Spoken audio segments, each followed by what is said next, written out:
Oh yeah, I'm an assistant professor of finance at George Mason University, and my main research interest is in the cross-section of blockchain technology, crowdfunding, and smart contract. Yeah.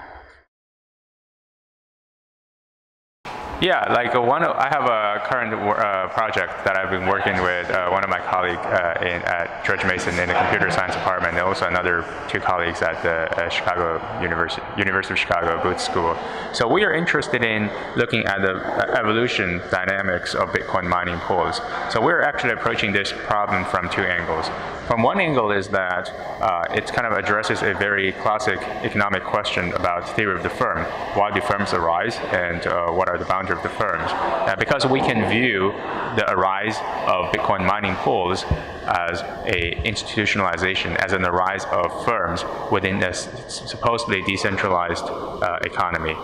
So this is one particular channel that we're looking at. And also we think that it also has implications not only for economic question itself, but also have implications for just the security robustness of the blockchain technology itself. Because if this blockchain, which is supposed to be decentralized, but if there's no economic forces that put the put centralization in check, then we may actually degenerate back into what we are currently having now. So we have some preliminary evidence so far showing that there seems to be some forces that are kind of sustaining a certain level of decentralization of an open blockchain, but we're still trying to understand what exactly are the underlying economic forces and how can we elegantly model these forces. So that's something we're working on right now. Well, I think there are a lot of things that we need to worry about, and I think a lot of things from an economist's perspective is like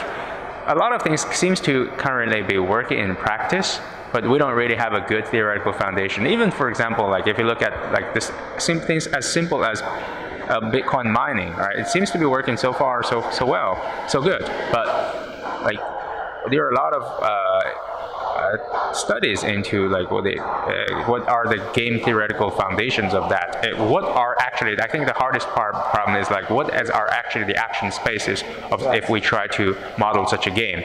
And sometimes there are some papers showing that, okay, if we constrain ourselves to a certain action space, maybe we can show that whatever we are having now is in equilibrium. But if we expand the action space, then whether things are necessarily optimal or whether there are other equilibrium that exist may deviate from what we have currently been seeing may be another problem. So I think I'm not saying this is like the only problem. I think there's actually a lot of things going on, but this is something that I have particular interest in. Yeah.